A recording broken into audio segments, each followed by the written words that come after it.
women and drugs. I'd rather die than tell you. You're already a dead man. You'll send your strangers packing, or I will. You were in a hole, and so was I. They want us. Then they're gonna get us. Thought I'd seen my last firefight. Mariano Reyes has stepped out of the shadows. Rob-Will's throne is already crumbling beneath him. Bula is watching everything she built over decades burn to the ground. And the season finale trailer for Dutton Ranch just revealed that episode 9 is not going to wrap this story up cleanly. It is going to detonate it. El Padrino has arrived at the 10 Petal Ranch, and nothing, not the land, not the family, not the alliances that held everything together, will ever look the same again. Let quotes talk about what this trailer is really telling us, because on the surface, it looks like a standard season finale setup. Big confrontations, emotional moments, characters pushed to their absolute limits. But once you start paying attention to the specific details hidden inside each shot and each line of dialogue, this finale is doing something far more ambitious than just wrapping up the season. It is blowing open a door that is going to change the entire foundation of this show going forward. The arrival of Mariano Reyes is not just a plot development. It is a complete reset of every power dynamic that has existed at the 10 Petal Ranch since episode 1. And the people who thought they understood the rules of this world are about to discover that Mariano plays by an entirely different set of rules that none of them were ever prepared for. Let's start with what brought Mariano here in the first place, because understanding that is the key to understanding everything else this finale is building toward. Walkan made a desperate call to his biological father after watching Bula publicly hand his entire future to Rob-Will at the anniversary celebration. That call was not made from a place of strategy or careful thinking. It was made from a place of pure pain and betrayal by a man who had run out of every other option he could think of. And Mariano, the notorious Mexican smuggling kingpin who has spent decades operating in the shadows of the borderlands, answered that call with a single promise. He would come. He would protect his bloodline, and he would bring with him the kind of power and influence that makes Rob-Will's threats look like the desperate moves of a frightened child by comparison. Within hours of that call, Mariano's men were already moving toward the ranch. And by the time episode 8 ended with blood hitting the dirt outside those stables, Mariano himself had stepped out of the shadows and made his presence known in the most chilling way possible. Not with words, not with weapons, just with his presence alone, which was enough to shift the entire balance of power on the 10 Petal Ranch in a single moment. Now the finale trailer is showing us what happens next, and what happens next is genuinely terrifying for almost everyone involved. Bula is out of the hospital, but she is not recovered. She is a woman walking back into a war zone on a weakened heart, and the ranch she is walking back into looks nothing like the one she left behind. Rob-Will has been making aggressive and reckless decisions since the moment she was loaded into that ambulance. He fired loyal ranch hands who had worked at 10 Petals for years. He pushed risky deals that threatened the Frontier Hospitality Partnership into a crisis. He ran the ranch like a man who inherited something, rather than a man who earned something. And the damage he caused in just a few days of unsupervised leadership is already visible everywhere Bula looks. But the damage Rob-Will caused is almost secondary now because Mariano Reyes is standing on her land. And Bula knows better than anyone what it means when a man like Mariano decides to step out of the shadows. It does not mean he came to help. It means he came to own. The trailer makes it clear that Bula confronts Mariano directly, and that confrontation is one of the most loaded moments in the entire finale. These are two people who share a history that goes back decades, a history built on secrets and debt, and the kind of complicated loyalty that only exists between people who have done dangerous things for each other in the dark. Bula took Walkan in because she owed Mariano an enormous debt from the darkest period of her life. That debt kept Mariano at a distance for years, because as long as Bula honored it by raising his son well and keeping him safe, Mariano had no reason to appear. But the moment Bula chose Rob-Will over Walkan in front of an entire room full of witnesses, That debt was canceled. And a canceled debt with a man like Mariano Reyes does not mean you are free.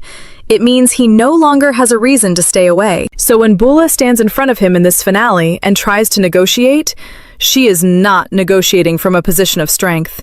She is negotiating as a woman who just lost the one thing that kept the most dangerous man in the borderlands from walking through her gates. Rob-Will does not fully understand any of this yet, and that ignorance is going to be his most dangerous quality in this finale.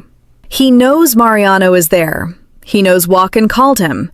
He knows the situation has escalated beyond what he originally planned for when he blackmailed his mother into naming him successor. But what Rob-Will does not understand is that Mariano's arrival fundamentally changes the question everyone is asking. The question is no longer whether Rob-Will is fit to run the ranch.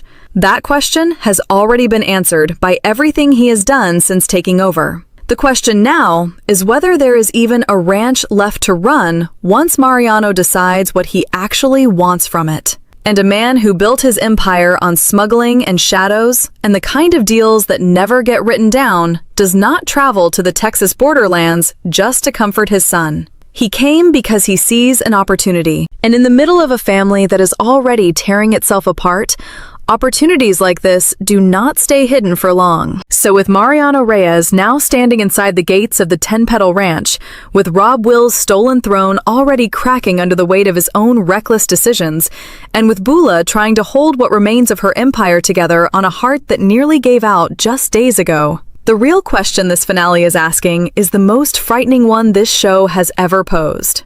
What happens to everything the Dutton and Jackson families have built when the most dangerous man in the borderlands decides that the Petal Ranch belongs to him? Let's keep going, because the trailer is hiding details in its second half that are even more explosive than everything we just covered. And once you understand what each of these moments is really setting up, this finale stops looking like a conclusion and starts looking like the beginning of something far darker and far more dangerous than anything this season has delivered so far. Mariano Reyes is inside the gates.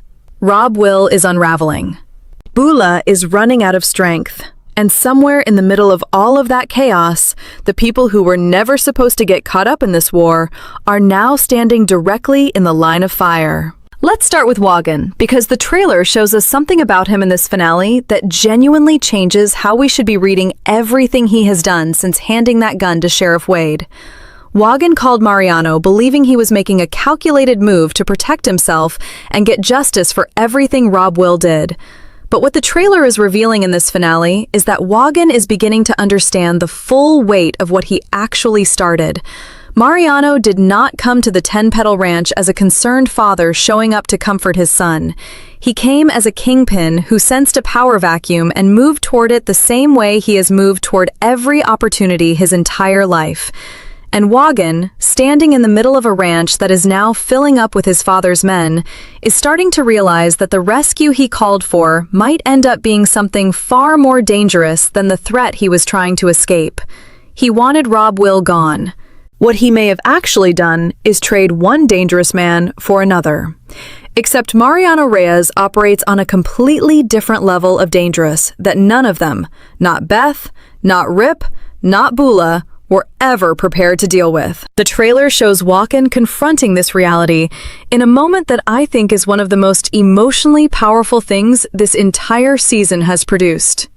He is standing between his father and the family he was raised in, and for the first time in his life, he genuinely does not know which side of that line he belongs on.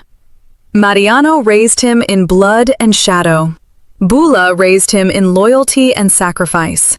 And now, both of those worlds are colliding on the same piece of land, and Walkan is the only person standing at the exact point where they meet. Whatever decision he makes in this finale is not going to be a small one. It is going to define everything about who he is and who he becomes, and the trailer makes it very clear that the decision he is being pushed toward is one that will cost him something he can never get back, regardless of which way he chooses. Now let's talk about Beth and Rip, because the trailer positions them in a way that tells us they are no longer observers in this war. They are participants, whether they want to be or not. Beth has already delivered her ultimatum about the Frontier hospitality deal. She made it clear that Rob-Will being in charge is something she and Zane Nash are not willing to accept. But now, with Mariano Reyes physically present on the ranch and his men moving through the property like they already own it, the business problem Beth came to solve has transformed into something she never signed up for. Beth Dutton has dealt with powerful and dangerous men her entire life. She grew up watching her father fight enemies who came with lawyers and politicians and land deals designed to steal everything the Duttons built. But Mariano Reyes does not come with lawyers. He comes with men who have done things in the dark that no court would ever hear about.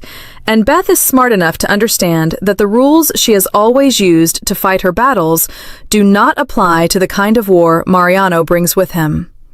Rip understands this even better than Beth does, and the trailer shows him in a position that is quietly one of the most dangerous he has ever been in. On one side, he has Rob-Will, a reckless and paranoid man who now knows about the murder weapon and is spiraling further into desperation with every passing hour. On the other side, he has Mariano Reyes, a smuggling kingpin whose men are already on the property and whose intentions nobody fully understands yet. And underneath all of that, Rip's own fingerprints are still sitting on that murder weapon in Sheriff Wade's office, which means the law is also quietly circling him from a direction he cannot even see clearly yet. Rip has always been the kind of man who solves problems directly and permanently. But this finale is putting him in a situation where every direction he turns has something dangerous waiting for him, and the one move he wants to make, the one that ends Rob-Will and protects everything he and Beth have built, is the exact move that might also destroy him in the process. Carter's storyline in this finale is something the trailer handles with a quiet devastation that I think people are going to underestimate until it hits them. He has been wandering the Texas countryside alone, fueled by anger and heartbreak and the stubborn pride of a boy who told the man who loves him most that he would never accept him as a father. But the trailer shows us that Carter's journey in the wilderness has taken him somewhere dark and genuinely life-threatening. The rough strangers he crossed paths with saw exactly what he was, a young, angry runaway with nobody watching out for him, and they moved toward that vulnerability the way predators always move toward weakness. Beth has been driving back roads for hours, leaving messages he will not answer. Rip has been searching the old trails in silence, carrying the weight of a boy who pushed him away in the worst possible moment. And Carter, alone somewhere in the dark, is beginning to understand that surviving as a real cowboy means something very different from what he imagined when he packed his bags and walked away from the only home he has ever known. The moment Carter and Rip finally come face to face again in this finale is going to be one of the most emotionally raw things this show has ever given us, because Rip is not going to greet him with relief alone. He is going to greet him with the quiet and unmistakable disappointment of a man who has been through too much darkness himself to watch someone he loves walk willingly into it. And Carter, having seen enough of the real world in just a few days to understand what he was protected from, is going to have to decide whether his pride is worth more than the family that has been searching for him in the dark. So with Walkan caught between two worlds that are both pulling him toward destruction, with Beth and Rip facing a threat that operates by rules they have never had to fight before, and with Carter somewhere in the wilderness learning the hardest lesson of his life, ask yourself this. When Mariano Reyes finally reveals exactly what he came to the 10 Petal Ranch to take, and when Rob-Will realizes that the man standing behind his brother is infinitely more dangerous than anything he ever threatened his mother with, who in this story is actually powerful enough to stop what is coming before the 10 Petal Ranch becomes something none of them can ever walk away from cleanly?